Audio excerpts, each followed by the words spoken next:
YouTube video up. Hi everyone.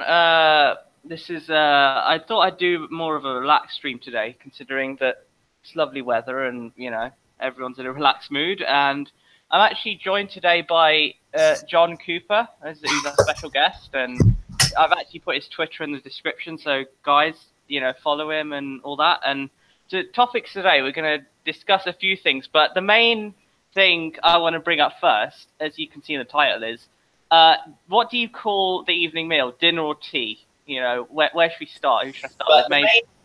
Maybe James, since you're very passionate about this, start with you. Well, there's no need for the debate. It is simply tea. As simple as. But how? Tea. I don't understand. Like, how did you probably know more about this than me, but how did this divide come? Where did the word tea for the evening meal? Where did dinner come? I have no idea. It's a north-south divide, I think. Obviously, the people in the south generally call it dinner. Yeah. Up north, i.e., me and Cameron, my fellow northerner, calls it tea. I'm not sure where it comes from. Maybe it's a researched. I'll probably find out. But I'll have a look. Yeah, I don't know. Some people in the Midlands call it tea. Some people don't. I don't know. Yeah, I mean, I had a few teachers at school who called it tea, and I was just like, well, it's like at school and at college and all that, it was called dinner time, and you had dinner ladies. Dinner ladies, yeah, that's what I don't understand. They had at my school, they had dinner ladies, but they called it lunch on the timetable, and I was like, yeah, do it. Well, I would have to disagree. Anyway, on to more pressing issues. I see I've got a fellow Remainer with us, Mr. John. I've spoke to him briefly before on one of the other streams. I know he's a true Remainer like me. So it's nice to have you on anyway, John. Hello. Let's see. So John, since you're a Remainer, what are your thoughts on FBPE? They're kind of annoying, to be honest. I mean, it's like what they want to do and what they're achieving. It's like it's backfiring. From what I've seen, if anything, it's either pissed off fellow Remainers, or it's actually turned Remainers into Leavers. A few of them on the left, at least. I will admit. I have to admit, the worst cases, they sometimes make me wish that I almost voted Leave. Yeah, fair enough. I mean, if anything, they've just made me consolidate my position as a Leaver. To be fair, I think that's also like the biggest problem with them. I mean, unfortunately they made everyone double down on like a certain position. I know, but they're very condescending, aren't they? Because we were talking about the middle class mentality of how they think they're better than you, like they know what's best for you. I mean, that's what they are. They're like liberal, middle class, elite types who think they know better than others. Yeah, but this to say there's probably about a minute of people who are like FP, whatever you want to call them. There's loads of them on Twitter. I think. There's loads of them on Twitter, but I'm sure there's probably like loads of hard Brexiteers on Twitter, but you don't hear people slag them off to an extent like. But I'll tell you this: the FBP are far more vocal than a lot of the hard Brexiteers are. I guess it depends which social circles you're following and stuff. But I follow other accounts who like want a hard Brexit and want things like that, and they can be as totally condescending as. It's extreme, isn't it? Annoying, really, to be honest. Which both sides just calm down and let's see if we can make it. Exactly. I mean, I'm a Leaver, but I have full respect for Remainers who aren't, the FBP types, and also in fact, my parents are Remainers, and they, after the day I told them I was a Leaver, they calmed down and was like, fair enough, Grant, I think it's still going to be like 2 years to calm down over the whole Brexit thing, but I think everyone else is different. No, but it's not about the referendum. I think they're still calming down over that, but because I turned into a Leaver around the time of the last general election. Fair enough. Because I became, well, it's a funny story, because I was, I decided to become more political after the referendum, because I thought, like, what the fuck's going on? Because I didn't do my research, and I was just like, I didn't know much about it. But I thought, I'll look into this, and also I think, I became even more political than that during the election, because of course, Corbyn, obviously. So, yeah. Let's see. Yeah. I think, 2016 for like around the world was kind of technically a political wake-up call with like Brexit happening, which no one saw coming, and Donald Trump becoming president. And then people say, okay, am I on the left? Am I on the right? Am I in between? Which policies do I want? How do I want this country to be run? And oh yeah, exactly. Because in America, Obama was sort of wishy-washy, wasn't he?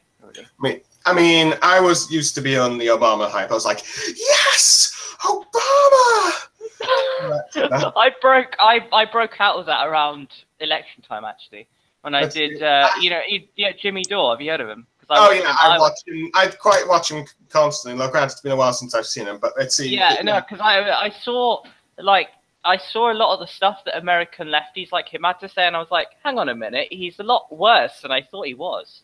I mean, yeah, it's kind of like you learn Obama isn't like this perfect lefty as you thought. In fact, I think what kind of started deluding me was when he said a similar thing to Paul Ryan about choosing between healthcare and iPhones. It was like, I remember that. Yeah. What the heck, Obama? It's like, why are you sounding like a Republican? And then later, Jimmy Dore had a video showing Obama admitting that he considers his policies moderately Republican, and that was like, you're supposed to be a Democrat. People voted for you because you are a Democrat. They want an FDR, not a Ronald Reagan. Yeah, but then everyone thought, oh, he's going to be amazing. Like, in 2008, he said all the right things, and plus he was black. It didn't hurt either. So everyone was like, yeah, he's going to be great. But then he just, 4 years later, and it was he got a lot less votes, didn't he? Yeah, granted, he was still genuinely liked, but I think the kind of hype died down a bit. Yeah.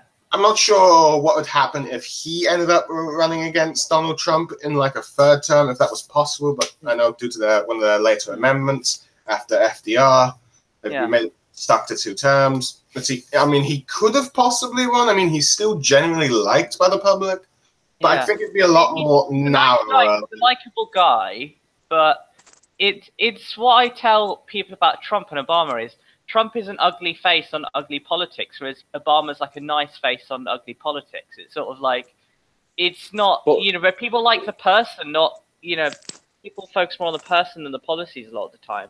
Yeah. They think, it's like, that's why you saw, all the liberal type newspapers in America, and even here, they hail him as some sort of king, don't they? So I think that's where a lot of it comes from. Yeah. I kind of like the fact that politicians nowadays starting to look a lot less nice looking and sound a bit more boring, because then you can actually focus on the policies. Oh yeah, yeah, exactly.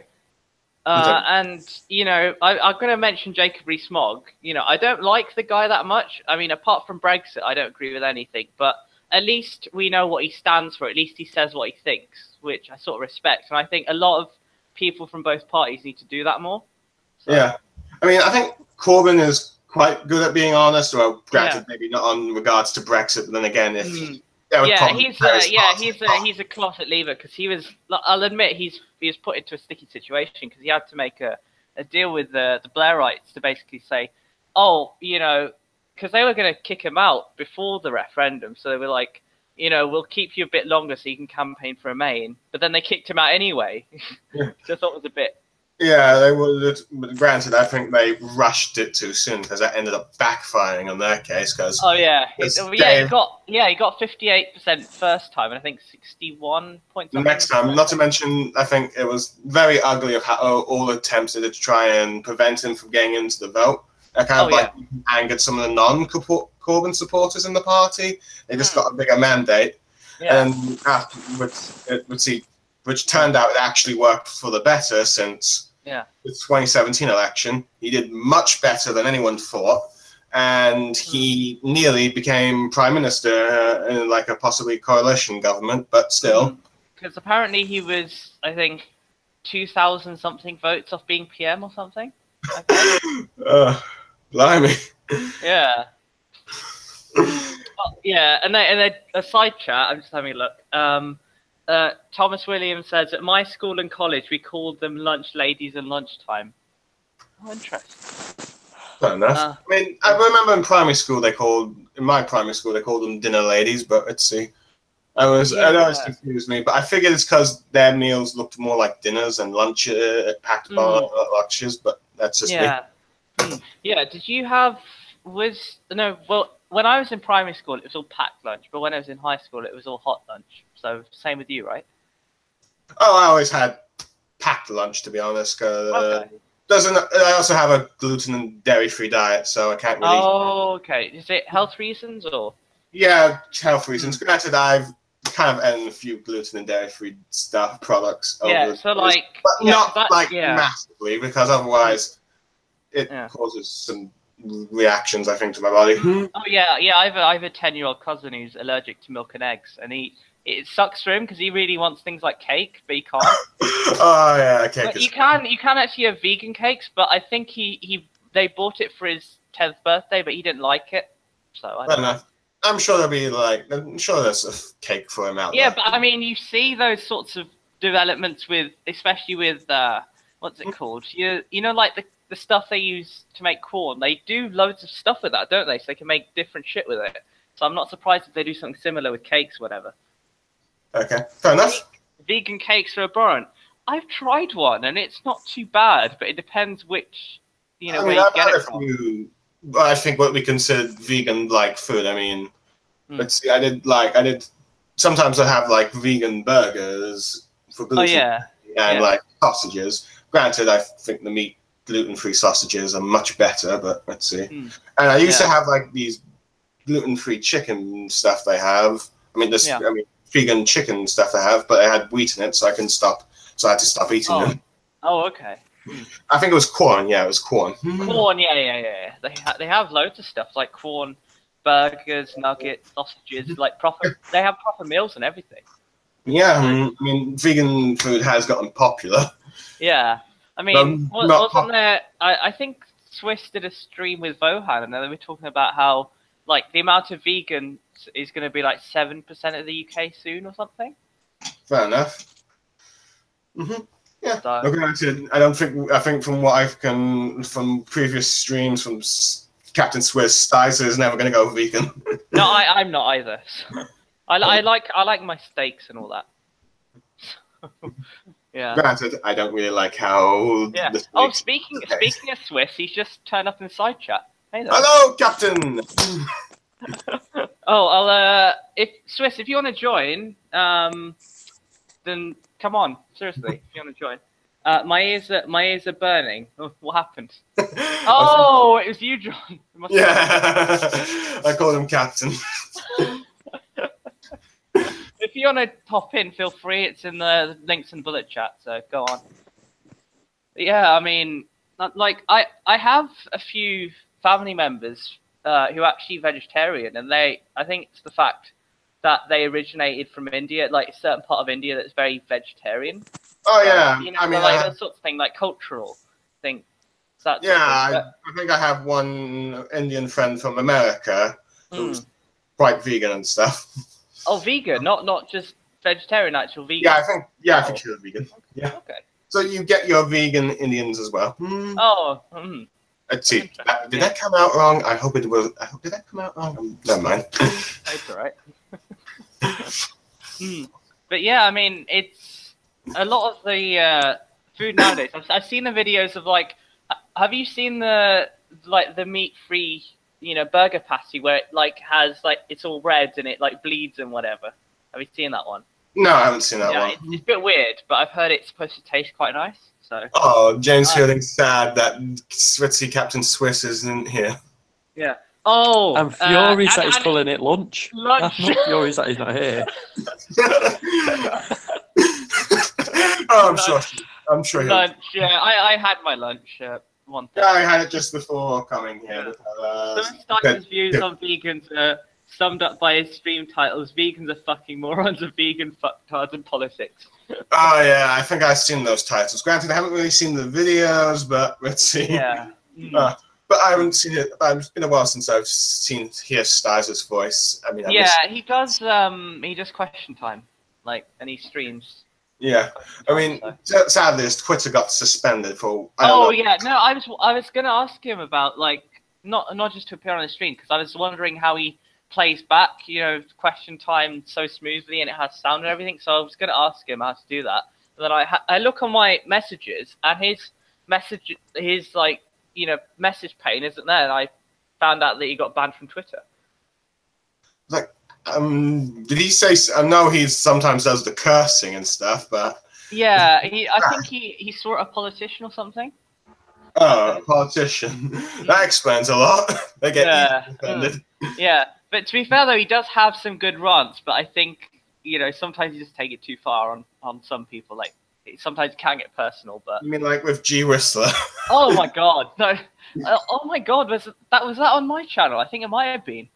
Actually, it might have been on my channel because I think he's gone off on G a couple of times on my channel. There was a huge one with him, James, and it was it James or Mantle and Angels. Oh, Mantle and Angels! It was remember when I had the 7-hour stream, and wasn't it Mantle who asked him, Stizer, were you brought up in a single parent household? And he absolutely went mad on him. Remember that one? I'm not sure if that. Maybe I'll talk about the one on the financial crash. Yeah. He gets huge views in. I don't know. Is it his tags? I think I've picked up a lot more views. If I tags, when I set up videos, if I put tags for stuff, I get loads more that way. Well enough. I think I've gotten a lot more followers as of late, really myself. Yeah. I mean, on Twitter, I think I'm up to about 356 from about 330 or something. So I've gained a lot actually. Oh, I've gotten 2 more followers. Someone called John Ives and Pablo Rodis Martina. Okay. I have no idea who they are. What's the stream name where he lost it? Oh yeah, I've got 18 followers now. I'll check, Thomas. I'll give you a link in the side chat. Let's see. Yeah, I've got loads of streams. I haven't got that Mike Glasworthy. Mike Glasworthy, he follows me. It's a bit weird. I've actually got a few FBP following me for no reason at all. Yes, I don't know why. Science for EU. Granted, I do follow his Science for EU Twitter thing. No, I don't follow him, but he follows me. It's a bit creepy. I know. Maybe he's trying to see. No, but then again, he probably, those sorts of types of people, they scheme behind the background, don't they? A lot of the time. Well, granted, I have. Well, maybe you're a secret FPFE, whatever they're called. Maybe you're a secret one. I might be. I might be like. I remember on April Fools, I actually said I was truly a Lib Dem, and I was just hiding it. Yeah, and I said I'm a Lib Dem and hardcore Remainer, and I fooled you all. So. Let's see. I assume he follows me because I do sometimes post some Remainer stuff. Though granted, I've been posting a few anti-FBPE stuff as of late. So they're just kind of getting on my skin, but yeah, I don't know. Anyway. Yeah. Yeah, I mean, it's a bit weird that he got banned. Oh, Abby Cat's on the stream now. I think they listen and come back because they don't believe it the first time. Yeah. There's been so many. I think they listen. Yeah. And what Abby Cat says to me is she's got a lot of she's got added to a lot of FBPE lists, and I think she showed me pictures like one of them's called Delusional People or something. One of those sorts of names. Yeah, those sorts of But yeah, what happens to her is she tweets to them, for example, she was tweeting about exposing Femi. She says, why has he got all these dodgy, shell companies or whatever? And those sorts of FBP, they go after her in a pack. So, I mean, Honestly, I think the FBP would have been a bit more appealing if they weren't with like those, if they weren't being funded by some what would be regarded as elitists. Because you've got Best for Britain. Yeah, I actually did a sort of a troll video on my channel about how to sign up for OFOC, and I said like.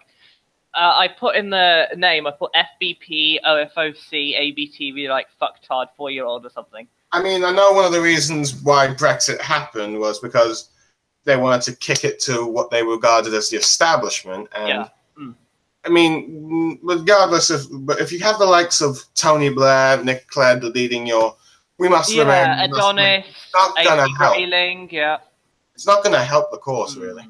Absolutely, Tony Blair, I just wanted to shut then again, he should be in jail for terrorism. He should be, shouldn't he? No, because I tweeted him out. He was on his Tony Blair Institute. He was talking about managed migration and all that. Why we need to have managed migration. And I tweeted him and said, Tony, then why did you open up the borders in 2004? If you didn't, we wouldn't. You know, we could have still stayed in the EU. You know. I mean, I think that's what, from what I can recall, what caused the Brexit backlash. Yeah. I mean, but I mean, it's too late. If he thought that in 10 years ago, then we might not have voted leave. So, and he would have been happy. So, then we could have done that EU reform. The captain has arrived. Afternoon, gents. Another fellow Brexiteer. Yeah. Jesus Christ. Well, it's 2 against 3. Well, no. Oh, actually, 3 against 2. Sorry.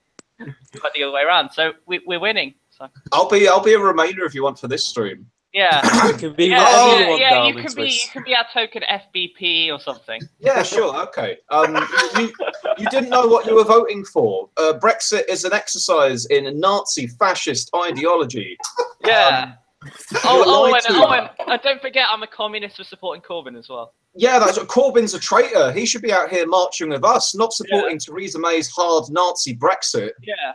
Never mind the fact he went to go to a refugee camp. Yeah. Oh, the country's dying back at home. The country's going to implode in a few months, and Corbyn doesn't care. He's just sucking up to. He's in Jacob Rees-Mogg's pocket. That's all Jeremy Corbyn is. I think you're misreading that. I think they're saying John McDonnell is in Jacob. Jacob Rees-Mogg's got big enough pockets for all the shadow cabinet.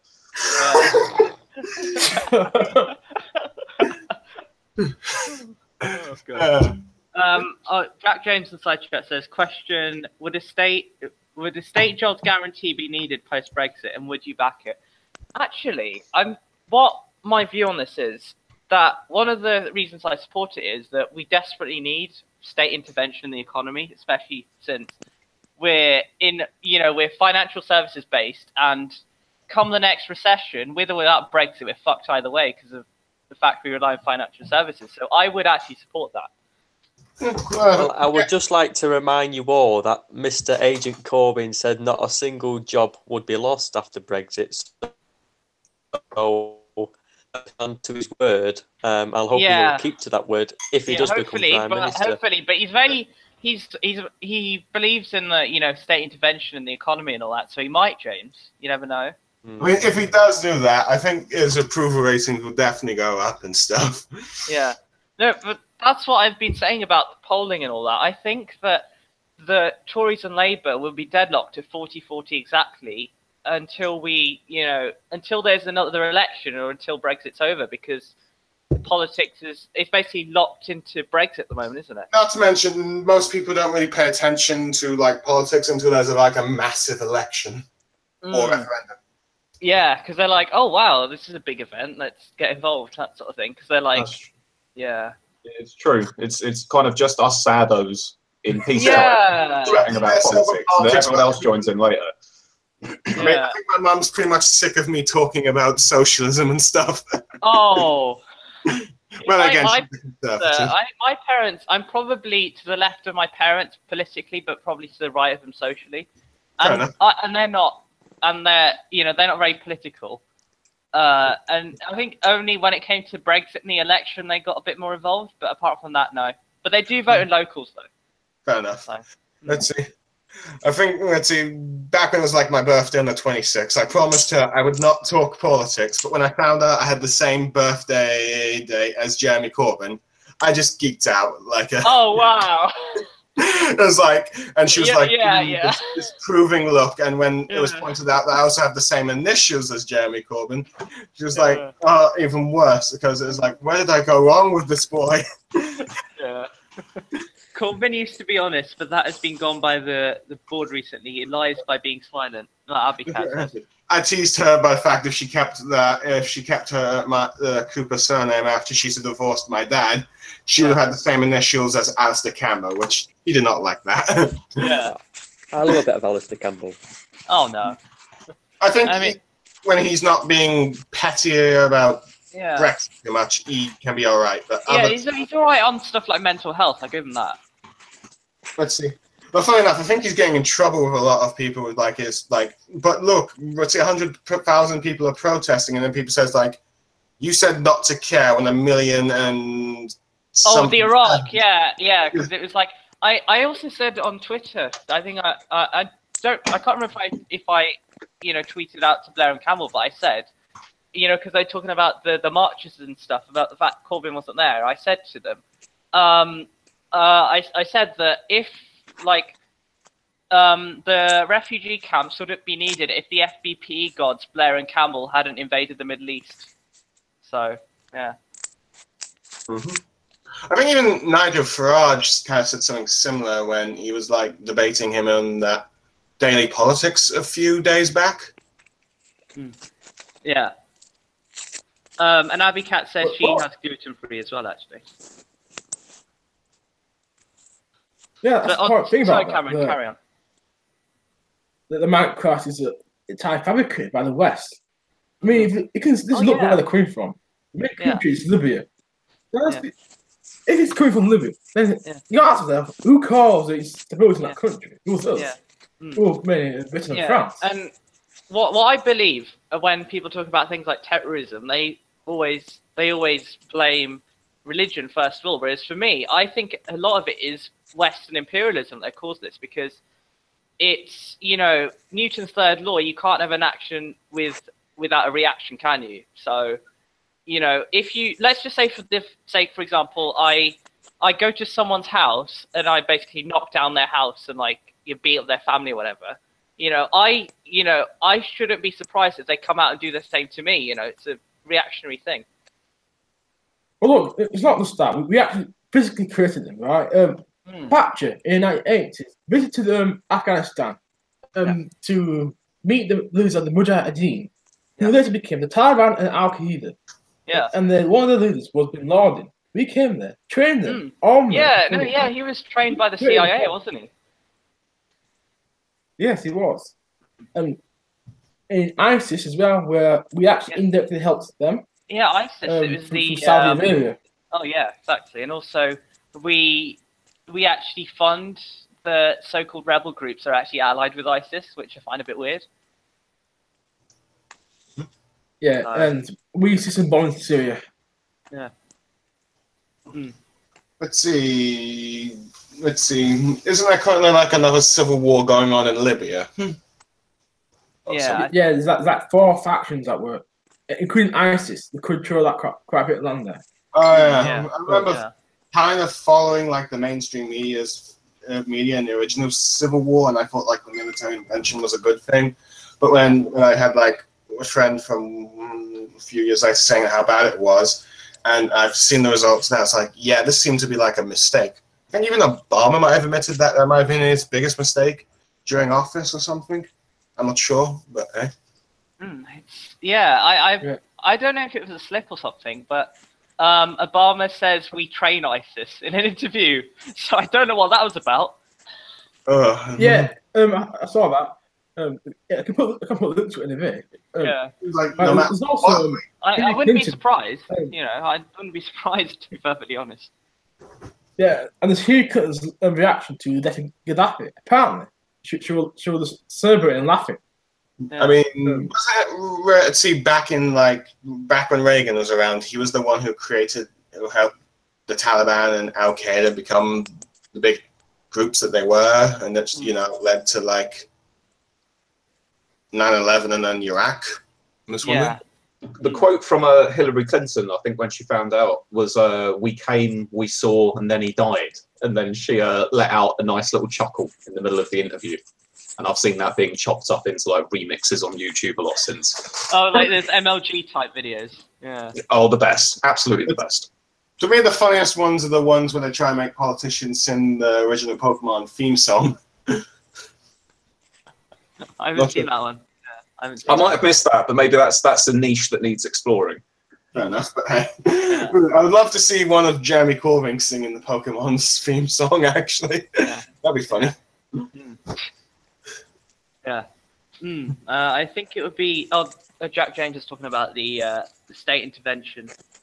It would be similar to what America did during FDR and Eisenhower, basically rebuilding the country's infrastructure to federal programs, working with private companies to expand employment. I think it would be needed in the circumstances of a hard Brexit. That's why I see Brexit means exit. Actually, I agree with you, Jack. And that's what I've been saying too. Don't say Lexit around angels. Lexit, yeah. Did someone say Brexit means Brexit? But you sound like Teresa. Brexit means Lexit. Oh, Brexit means Lexit. Which is even worse. Yeah. Like I said to James before, my dream is a hard Brexit than a Corbyn government. So let's see. That's like my worst nightmare, darling. I would not advocate any of what has been mentioned. Brexit means Lexit, whatever. No. Well, Brexit means soft Brexit, and you'll all get pissed off, and you'll all be unhappy, and then we can stay. Oh, come on, comrade. That's the point. That's the point. That's what I've been saying. That's why Theresa May made a Brexit fudge so she can stay. No. I mean, I'm not a massive fan of fudge myself, so I'm not too impressed with her. I'll just say this: I do love a bit of chocolate fudge cake. So. Nah. Too sweet.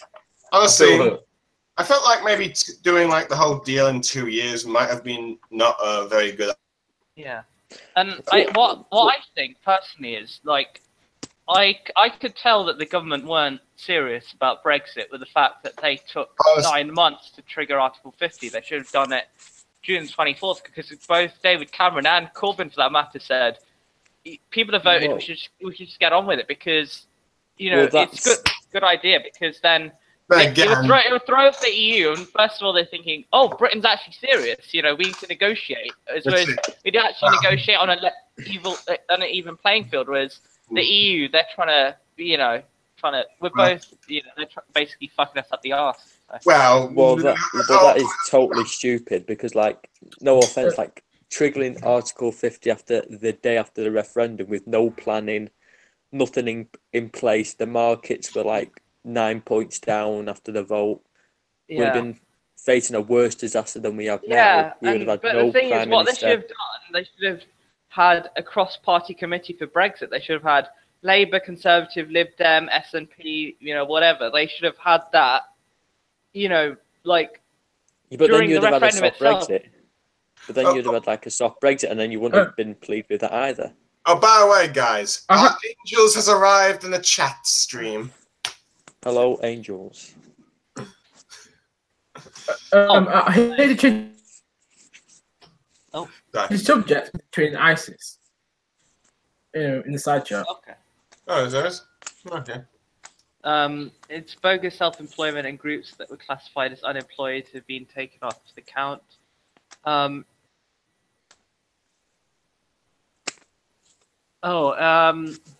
Weston in the side chat, he says, in Rambo 3, Rambo is fighting with the Taliban against the Russians in Afghanistan. I haven't seen that film. I've not seen that movie, so that would be interesting to watch, actually. Yeah. You can probably just find the fight scenes on YouTube anyway. Let's see, probably. I mean, I'm not sure if Rambo 3 is one of the good or bad Rambo movies, but then, who knows? But it's probably something that the media does not want people to be reminded of. Like, wait, did we train the Taliban? Because I think there's some parts of the public that are not aware that we do train some of the terrorists that later come back to bite us. Yeah. Yeah, that's true. I'm just going to find... Speaking of soft Brexit, because James had a good segue into a topic I was going to talk about Theresa May, and apparently she's going to have a single market in goods or something. I'm going to try and find that article. Well, I know there's been like a lot of cabinet divisions on Brexit the past few days. Like Liz Truss has slagged off Gove, and Mr. Boris Johnson has said fuck business, even though the Conservatives are meant to be the party for business. I mean, funny enough, it was like for a while, Corbyn was like the pro-business guy. I'm like, what the frick? Yeah, no, because he wants to in his heart of hearts, he wants to nationalise everything, doesn't he? Yeah. Well, it's like the last two PMQs. He's like slagged off the Tories for like raising taxes to fund the NHS, and then slagged off the Tories for being anti-business. Like these are Labour things anyway. Labour always raised taxes for the NHS, and have always never had the support of business. Yeah.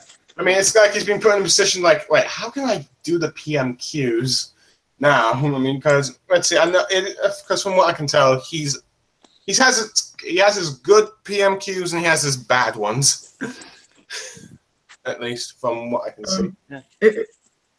In some ways, it's kind of emulating Blair before he got elected. Okay. Ooh, maybe that means if he becomes PM, he'll be quite good at PMQs from now on. Yeah. Because I remember, wasn't it Tony Blair versus John Major? Is it week? Is that one? Because wasn't it about the divisions in the EU? And I think it was, I think John Major said, I think it was Dennis Skinner and Peter Shaw would never vote for Blair's, EU integration or whatever, I think.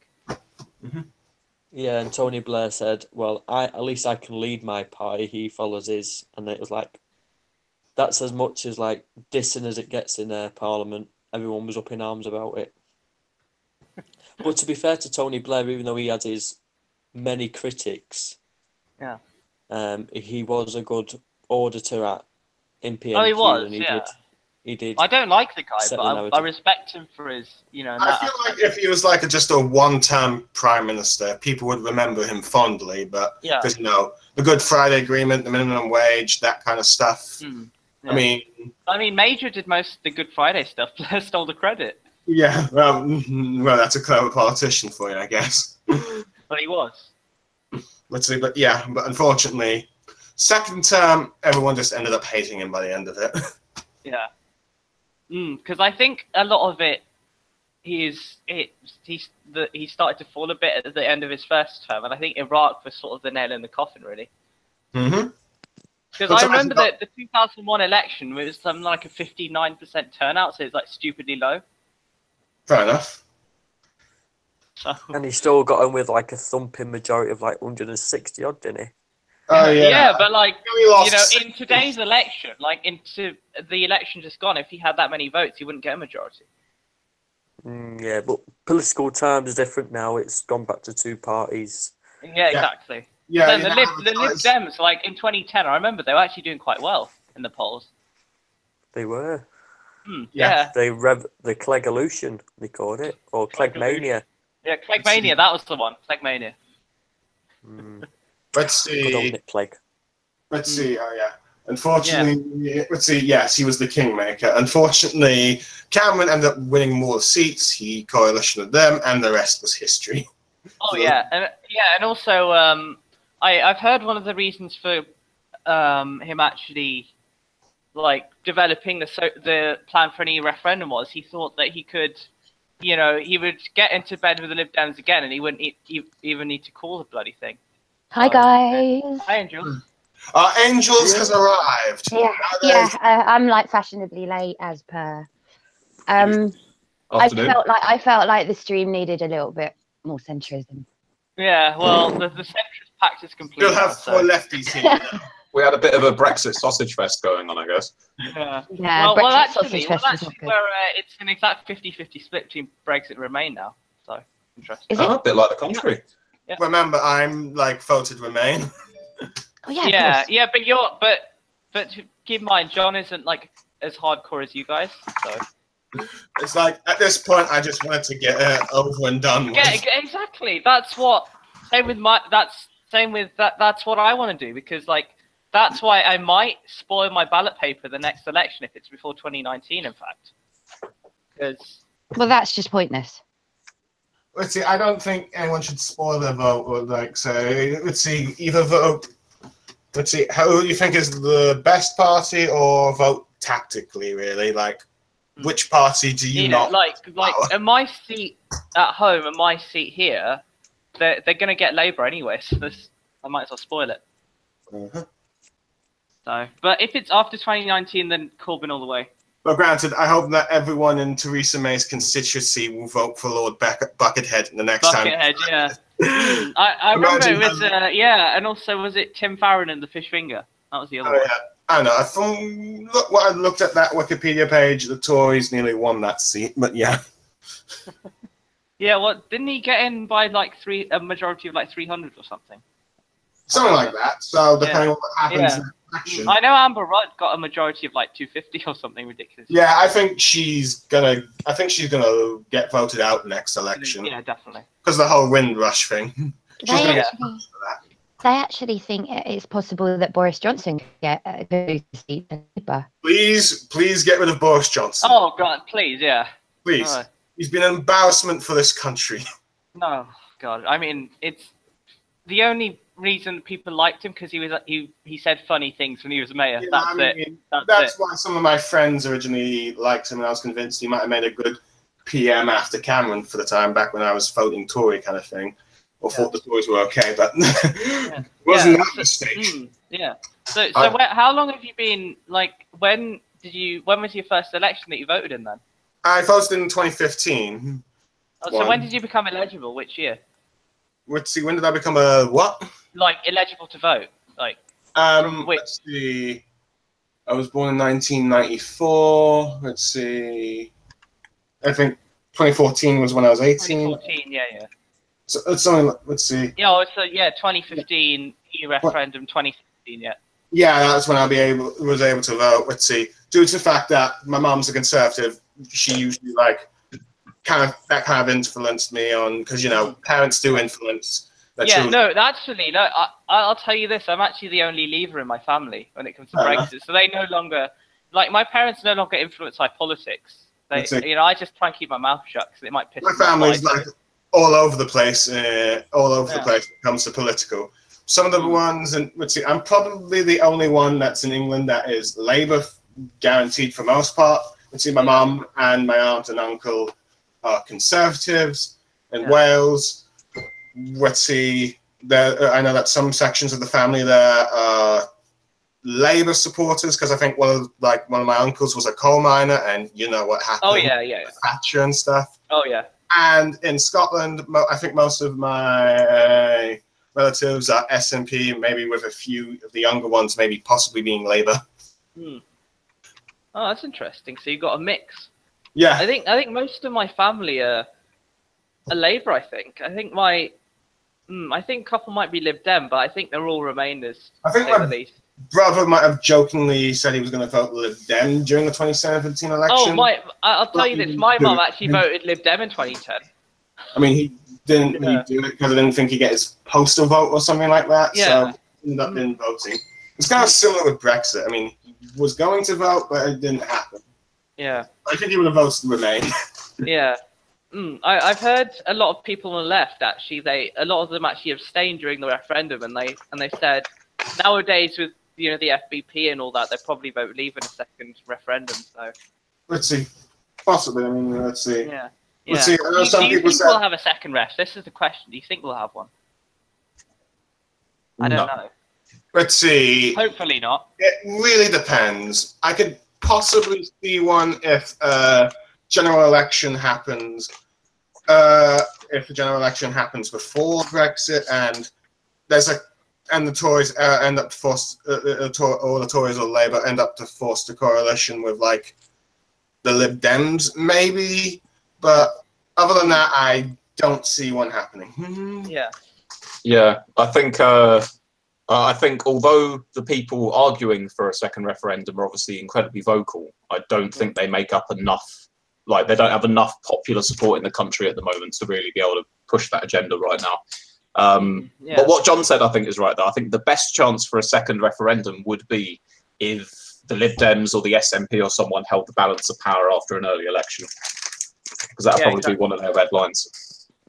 granted, I am curious if there is a second referendum and we're still leaving regardless. Would the Lib Dems or the SNP break off with the coalition they're doing just because they didn't get the result they wanted?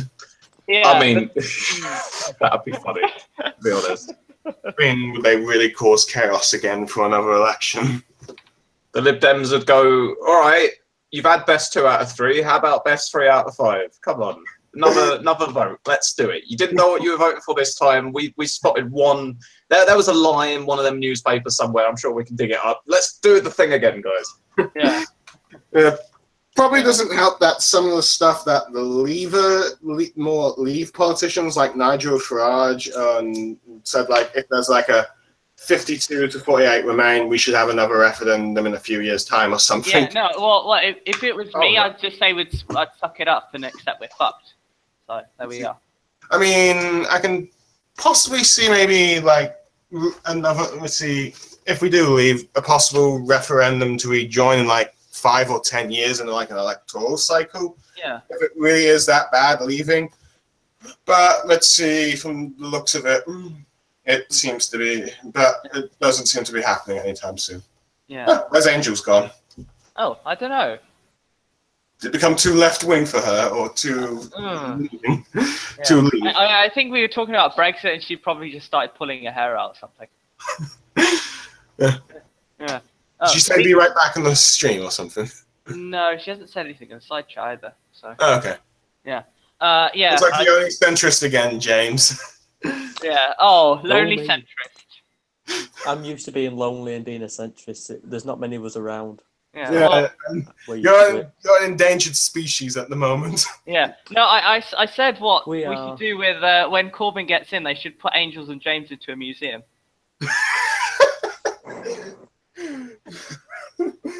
That explains that joke from like that Monday night stream. Yeah. That explains that joke to me. Yeah. Speaking of Brexit, I was going to actually share the article there. Okay, go ahead. I'm going to jump out, guys. I've got to prepare for my PMQs video for today. All right. Let's see. I haven't seen the PMQ, so I look forward to hearing what it's about. Cheers. Yeah, I've watched a bit of it. I've just got to jot some notes down. All right. Cheers for having us on. I'll catch you guys later. Okay. Right. Bye. All right. So I'm just going to share this. It doesn't. Oh, there we are. So Theresa May's Brexit plan hiding in plain sight. So you've got. Oh wait, it's on the. Is it on the Google Hangout? Oh, wait, I see it now. Yeah. It's moment of truth. I think it starts from here. So moment of truth has come at Chequers when her 2 cabinet accounts swept to thrash out a white paper on the UK's plan for a future EU relationship.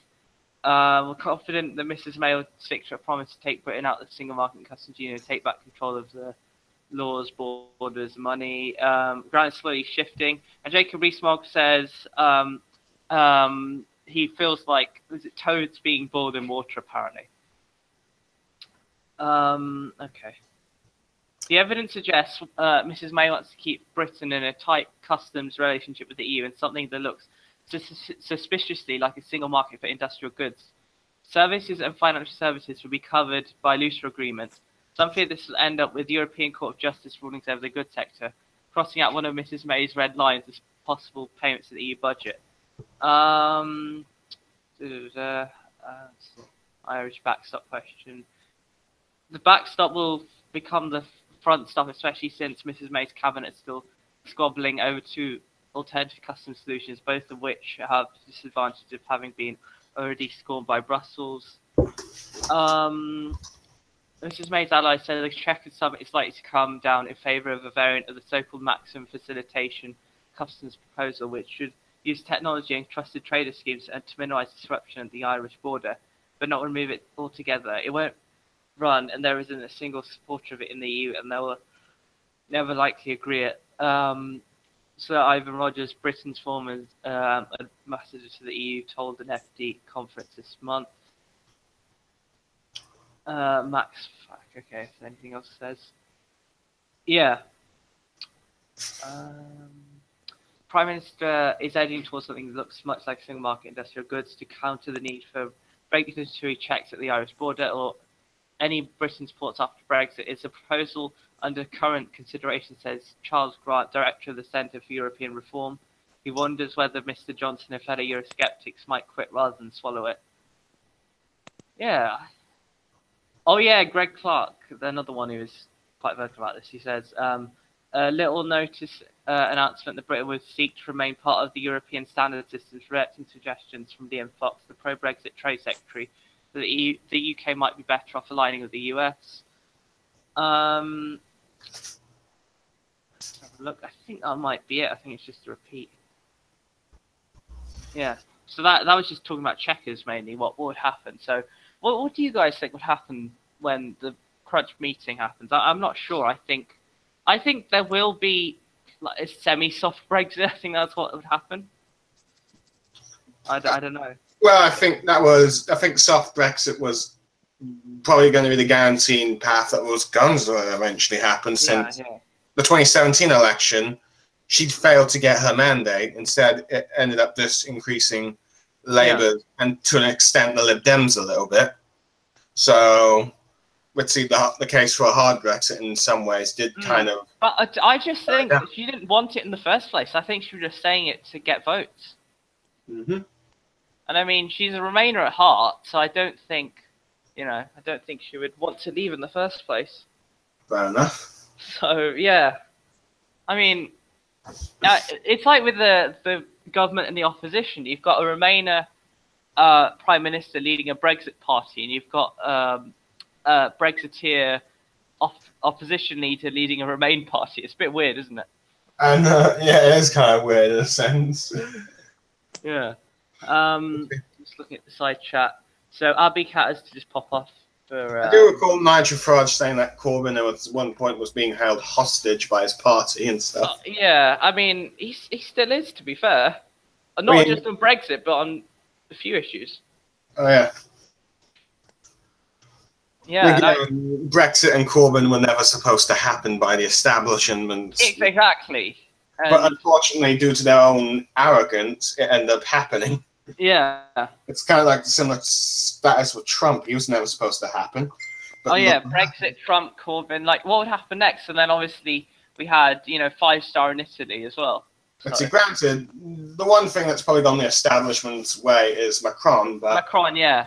But then again, I just think that, but then again, it was such a low turnout, and I don't think the French wanted that fashy of a leader anyway. I feel like Macron would be a one-term president. Oh, yeah, he would. Yeah, definitely. And Macron actually said that if he gave the French people a referendum on the EU, they'd definitely vote to leave. But obviously, he's not going to do that, is he? So, no. You mean he believes in the European Union? Oh, yeah. He's one of the integrationist types, isn't he? No, depending on what happens next election, I think if it's anyone but Le Pen, he could potentially lose against the candidate. Yeah. Because people probably hate Le Pen more than they hate him. Oh, yeah. It's just one of those things, like lesser of two evils, isn't it? Yeah, although that doesn't always seem to work anymore. So because you have a real choice between left and right now. I think that what I think is happening is the true left and right are on the rise, and the centre ground is dying, basically. That's what I think. And that's what should happen, to be fair. Well, and I believe I saw that tweet of yours saying Tony Benn saying every 30 or so years a political shift happens. Yeah, I retweeted someone actually. Yeah, so I think now is the time because we've had Brexit. We had Corbyn going from 24 was it like 24 to like 40 neck and neck. Yeah, exactly. It's ridiculous. So, yeah. So I think if another election comes, or after Brexit, I think it could definitely go above around 45 to 50 even. Fair enough. In the polls, at least. I think most people would be quite shocked if Corbyn did get like 50% of the vote, because no one's got like 50% of the votes. No, because I remember it was before John Smith died. I think Labour was on like 50%, and then Blair basically inherited a winning party. So. All right. But then John Smith more left wing, right wing, or centre? I think he was to the left of New Labour, but he wasn't left as in like traditional Labour. Was he like Neil Kinnock level or? Probably slightly. I don't know that much about him because I haven't studied that much of the pre-2000s politics, but probably slightly to the left of him. So Cameron, do you know much about John Smith or? Not too much. He's to the left of Blair, and maybe to the left of Kinnock. Yeah. A bit. Yeah. Will he have been a better prime minister than Blair? I wonder if he did get in. Yeah, that'd be interesting. Always probably. Yeah, but Blair's he's a red Tory, isn't he? So yeah, I'll definitely hear that with Red Sea up in Scotland. They call all the Labours red Tories at this point. Yeah. But the thing is with Blair, like, where the Corbyn is still trying to reverse the damage that Blair did to the party. So yeah, he pretty much inherited a mess. I mean, that's why. He did, and that's why he had to. He's already had a second coup already, like a second attempted one. Over the Labour Friends of Israel stuff. Oh yeah, in Palestine and all that. They're trying to. Well, they were trying to do another coup in that. Or? Yeah, it's because he's anti-Semitic, and it turns out most, if not all, the people saying that were members of Labour Friends of Israel, because obviously he was pro-Palestine. So yeah, I don't really like so it's like an Israel lobby within the Labour. So you've got Conservative Friends of Israel, Labour Friends of Israel, and I think you've got a couple of other parties that have stuff like that. So it's basically like our version of AIPAC, I think. Yeah, I don't really trust politicians that are usually backed by lobbies from like other countries or corporations like the NRA in America, because they will just work for agenda. They won't really represent the people they're supposed to be voting for. Yeah, exactly. And you've got the Blairites, those sorts of people backed by big business. And of course, you saw the other day that a few of them actually voted for CETA, the Canada trade deal. So it was Owen Smith, Stephen Kinnock, and a couple others. Prominent Blairites did. So I'm not surprised, and they're like the most sort of backed by business types, aren't they? Yeah. So. Yeah. I've just had a message off Angel. She apologises for leaving the stream abruptly, but she will be joining soon. Speaking of the devil, our Angels has returned.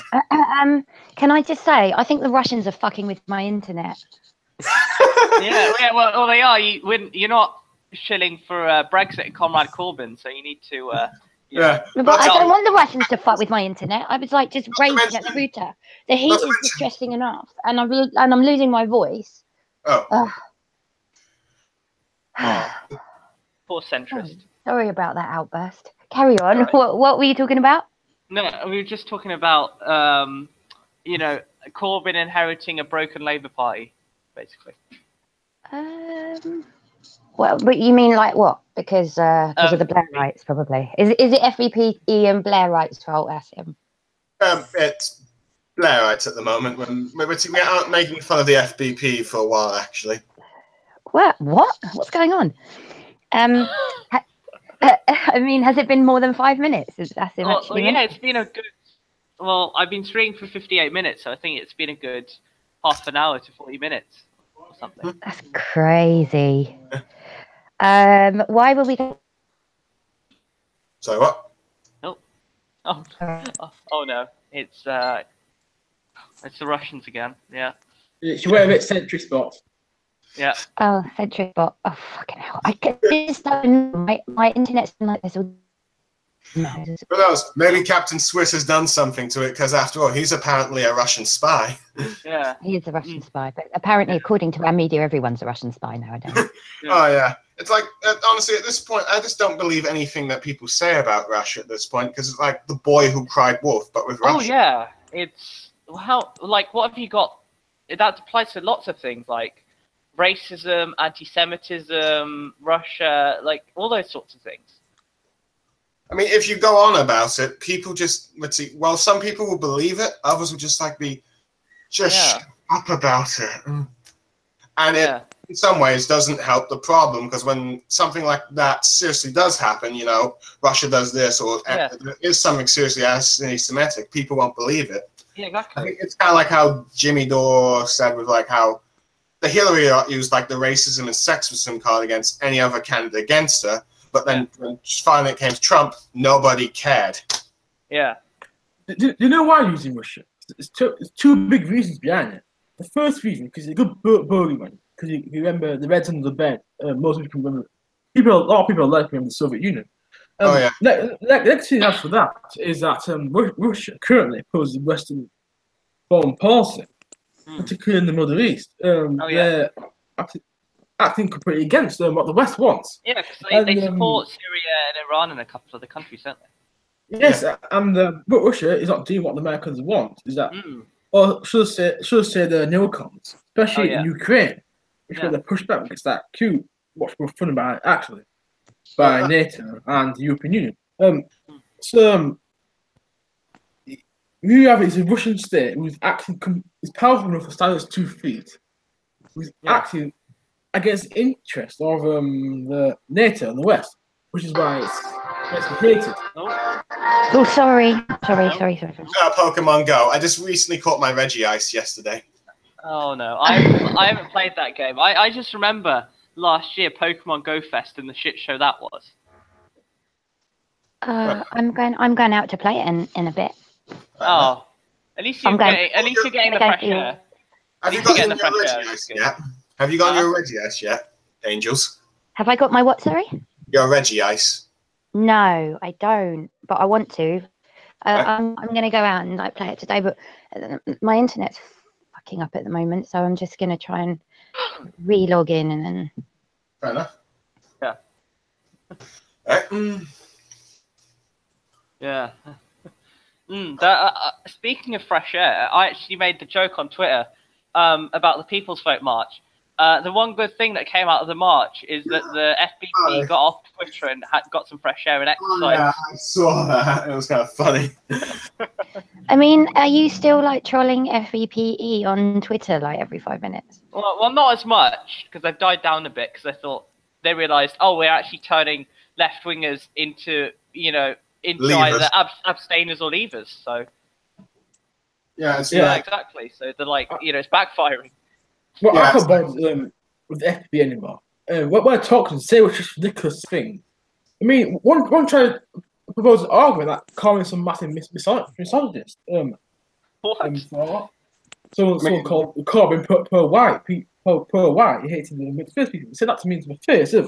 So these people are not basically idiots. Oh, I'm not even joking. An FBP told me, he actually said to me, why didn't you return the favour and go and shoot yourself in the face? Okay, that's going too far. Yeah. If you do something like that, you've lost. No, because I said to him, it's great, because I was having sort of a bit of an argument with him, like usual, I think a week ago. Out of nowhere, he replied to the same thread a week later, because I thought, let's just leave it. And then I said to him, it's great that you're replying to my tweets again, in a sarcastic manner. And then he said, go and shoot yourself. So. Why would he say that? Not really helping the argument. I mean, it's just. Let's see. They want. These FBPs actually. They need. Lefties to help them if they really want to have a second referendum. Yeah, but they hate the left. They hate Corbyn supporters, don't they? A lot of them do. Yeah. A lot of them are Blairites and centrists. Like me and James. Yeah. Hurrah. Captain Swiss is in the side chat again. He says, "Ayism, do you mind if I stream my PMQs vid in a bit? Don't want to overlap your stream unless you don't." Oh, definitely. I might. Yeah. What time? What time are you thinking? Because I'll end it whenever he starts. That's fine. Fair enough.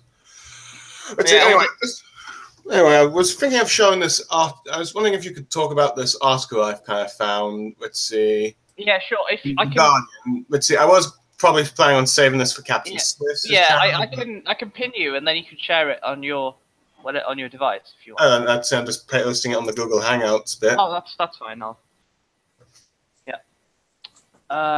Labour proposes all but guaranteed left-wing Corbyn successor. Okay. Oh, this is interesting. It's probably a Guardian centrist article, possibly. the way it's been titled. Yeah. I mean, I found it from Chris Williams' tweets where he said the response was plans to allow Labour Party members to elect council leaders are apparently contained in the party's democracy's review. What a brilliant idea. Some say they're opposed, but as Tony Benn once said, democracy is the most revolutionary thing in the world. But hey, I'll share this and we can go through it. Mm-hmm. Yep. Can you see that? Yep. Yep. There we go. Reforms briefed to unions would mean fewer MPs needed to nominate candidates. Interesting. Labour could slash the number of MPs needed to nominate a successor to Corbyn, handing new powers to members and trade unions as part of a slew of new party reforms briefed to trade unions. Trade union general secretaries were told this week about the changes set to be proposed at the party conference. This virtually guarantees that a left-wing candidate could succeed Corbyn as leader. The proposals include allowing party members to elect local council leaders. General Secretary of major trade unions are given sight of the proposal changed by a Labour chair, Ian Lavery, at a meeting on Monday. Katie Clark, a former MP, is conducting a review into the party's democratic structures ahead of this year's conference, which has been billed as an overhaul of how Labour elects its leadership and elects its MPs. MPs traditionally been the guardians of which candidates appear on the final ballot, said to party members. And until last year, MPs needed to get 15% of MPs to nominate them before they're able to stand, reduced to 10% last year. The vision has meant many of the most left-wing MPs have struggled to secure support from enough like-minded colleagues, with Corbyn eventually nominated in 2015 by MPs who did not share his politics, but who believe they should offer members a wider political spectrum of candidates. Under the plans to be presented in the Labour Party conference in September, a leadership candidate could circumvent MPs entirely, secure a place on the ballot. Candidates would be selected if they could secure the support of 10% of the trade unions, MPs or party members, plus 5% of each of the other groups. 10% threshold could be as few as 2 or 3 small unions, and 5% of MPs would be 12 MPs in the current parliament. In 2015, Corbyn needed the backing of almost 3 times that. Proposals were put to private contact group of the 12 unions who affiliate to Labour, a group of union general secretaries who make up the umbrella trade union and Labour Party liaison organisation, including Unite, Unison, GMB and TSSA. The party is also proposing the removal of the European Parliament representative Richard Corbett from the governing National Executive Committee. Corbett, a Corbyn skeptic, will not end his term as an MEP until the UK leaves the EU. Also mandatory selection when MPs forfeit their seat in boundary changes, but sources denied it was discussed on the meeting on Monday. Boundary election. MPs whose seats are lost in boundary selection would not win the automatic right to a new seat, but would be expected to face an open selection process. Current policy is that MPs, where the majority of the old constituencies in the new seat, are automatically shortlisted.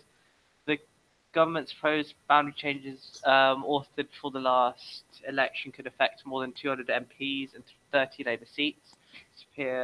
High-profile MPs, including Corbyn himself, Shadow Minister Diane Abbott, and Kate Osamore, as well as Yvette Cooper, Alison McGovern, and Owen Smith. However, since 2017 election, reforms have been put indefinitely on hold. Choose the leaders of the local Labour council groups, taking the power to nominate leader away from the groups. Final deadline for submissions to Clark is on Friday. Union chiefs are expected to meet again in the coming weeks ahead of the NEC meeting on the 17th of July. And that's it. But yeah, I mean, it's interesting because I had a look at what seats I would, be changed to. Like at my home seat in Walsall South, I wouldn't have a change, but at my university seat, where I'm actually at uni now, it's Birmingham Ladywood, and apparently, if we had a boundary change, Jess Phillips would be my new MP here, and I'm just cringing at the thought. Oh yeah, she's considered the worst Blairites or something, right? Yeah, she's like, this is like our version of the American SJWs, basically. Yeah, is she the one that was in that Owens Jones interview video at some point saying she would stab Jeremy Corbyn in the front? I'm just trying to... I think that was the one, yeah. Yeah, that's her. She also basically bought I'll go live in 15 cameras. Okay. I'll wrap it up in about 5 minutes. Okay. Right, because Swiss is going to go live, so that's a bit of an early one. So I'm not leaving uni until about 6 p.m. after it cools down. So I might stream some games later because I've just bought Just Cause 3 in Metro last night for the Steam sale. So yeah. If you Just Cause was the one that I saw the Panic Room. Yeah. Yeah, but isn't she basically a female? What's a supremacist? Because she says, "Oh, we need equality for females," but she's basically like, fuck men, basically. I want to describe her as that, but she's a bit odd. But I actually got invited to meet Jess Phillips. In my because we actually got a garden party. Do it, Cameron. Do it, Cameron. Record a video. Do it, Cameron. Do it. Do it, and then do a live stream on your channel. Yeah, all done because MPs are going. So, Karen and Emma over there, and the guest appearance will be Jess Phillips.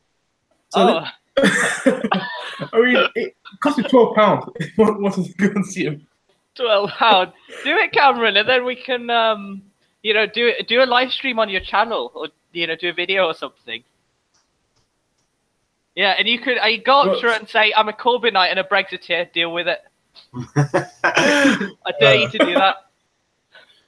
Yeah, and she'll be like, "Oh, you male, you and your male superiority complex, Just Cause 4 cut out December 2018. Yeah, that's why I got it, Adam, because it was like I think I got it for like £5 with all the DLC. So Just Cause 3, so it's not too bad. But yeah. You know what controversy? Because Simon the Cog tweeted out to Jess Phillips. Do you remember? No, Simon I don't. said, I wouldn't even rape you.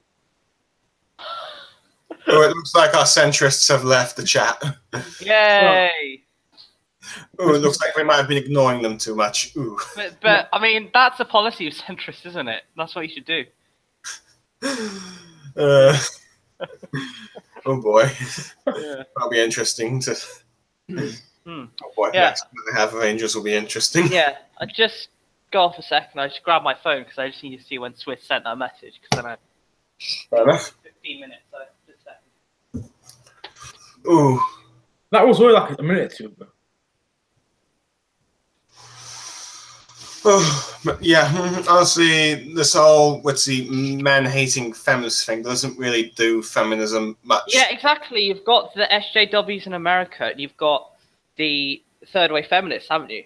I mean, I will admit I have some probably SJW views myself, but I'm not like that. Yeah, I know a few LGBT people, like, for example, Shaft did, and he absolutely hates these types of people. He hates them because he's like, we've got gay rights, we've got all this shit, and they're taking it too far. They're giving us all a bad rep. It's like FBP with Remain, isn't it? It's like that. Yeah.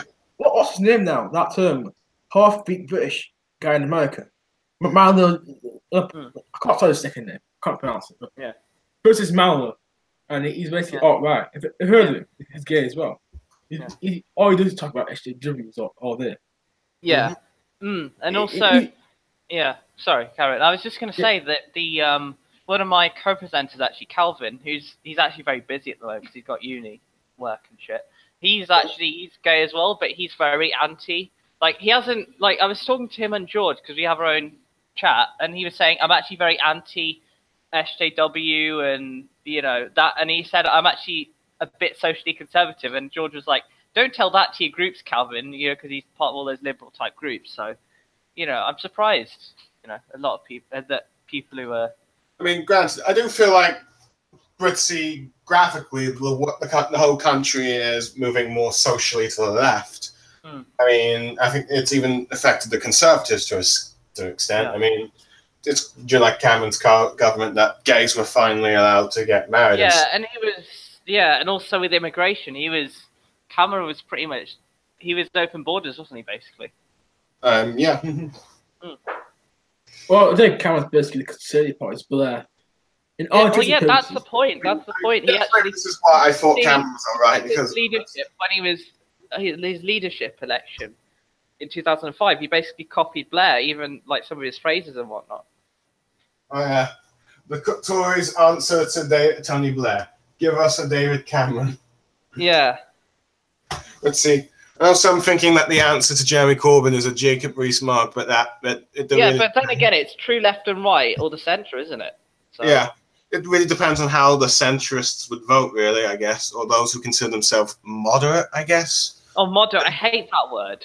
I mean, it's like because they're pro-war and they're pro-privatization. That's not moderate at all. Yeah, it's like, how can those things be kind of considered moderate? I think it's just more of an excuse to say that any policies outside of the current norm are completely loony. Yeah, exactly. And to me, centrism is social and economic liberalism. That's what it is, to me at least. So, yeah, and that's what I call FBP and, Angels and James, in fact. I refer to them as far centre. Oh, blimey. No wonder they say, like, wow, it feels like no wonder they... But people, I don't understand. Why do people say Remain as the far left? No, they're not. They're far centre. I don't know. Why do the right call anything they don't like far left? It's just weird. I don't know. I think it doesn't help the fact that all the left-wing parties were the ones that backed Remain. Oh yeah. In the referendum. So yeah, but you had the very small left-wing. So you had the Socialist Party, the Communist Party, the trade. I think it was TUSC, the back leave. But obviously those are traditional left parties, but they're not representative on a grand scale, are they? So yeah. Let's see. I mean, I think. I do know that I think the EU debate was like more split. Oh yeah, I think personally, when Blair came along, it became more pro-EU.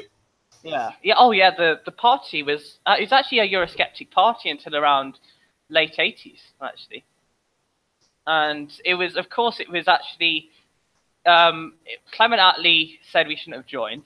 Like he said we shouldn't join the common market. It was, I think it was, who else was it? It was, Wilson he wasn't pro-EU as such. He says, we can join, but if we can't join, then I'm fine. Britain can cope with herself. And then you've got sort of the EU fanatics like Blair.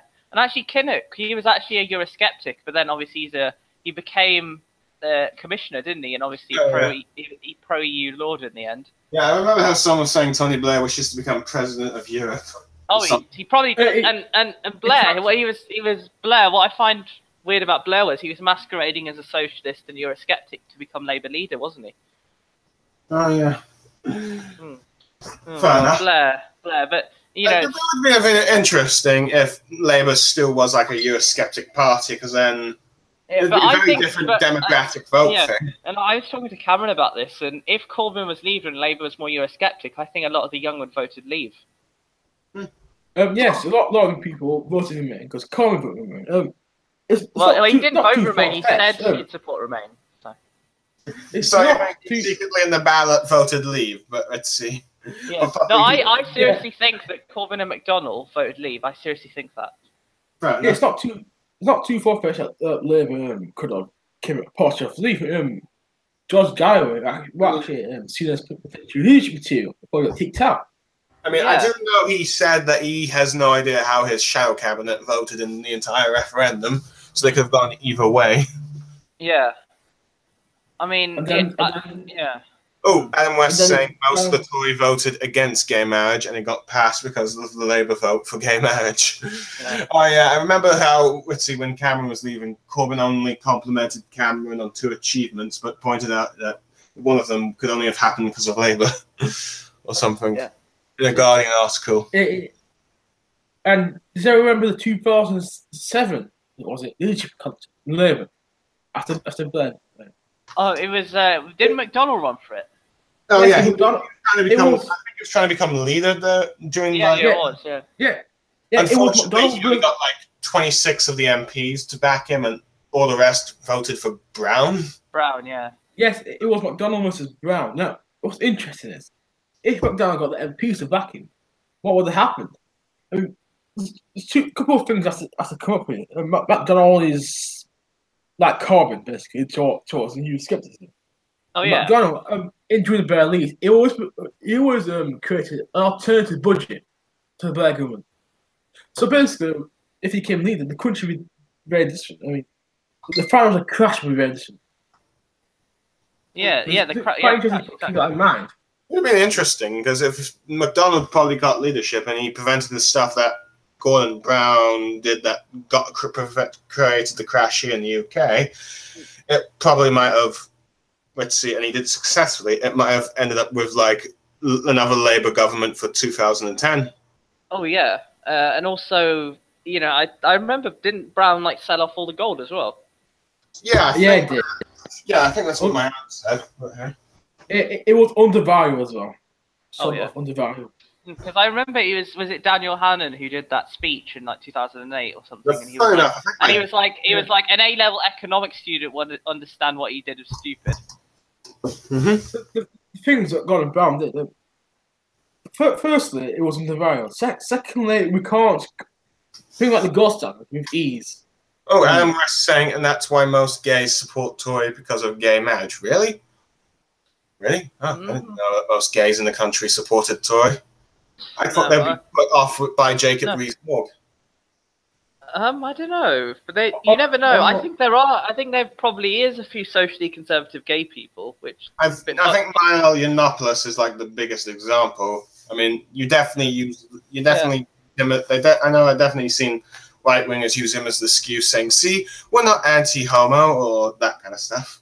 Oh yeah. So to start streaming the B&Qs. Oh, actually, I'll wrap this up. Okay. So yeah, guys. Thanks for watching, and of course, go off to Swiss's channel because he's going to start streaming now. So yeah, that's probably what I'm going to be doing. All right. Let's see. Thanks.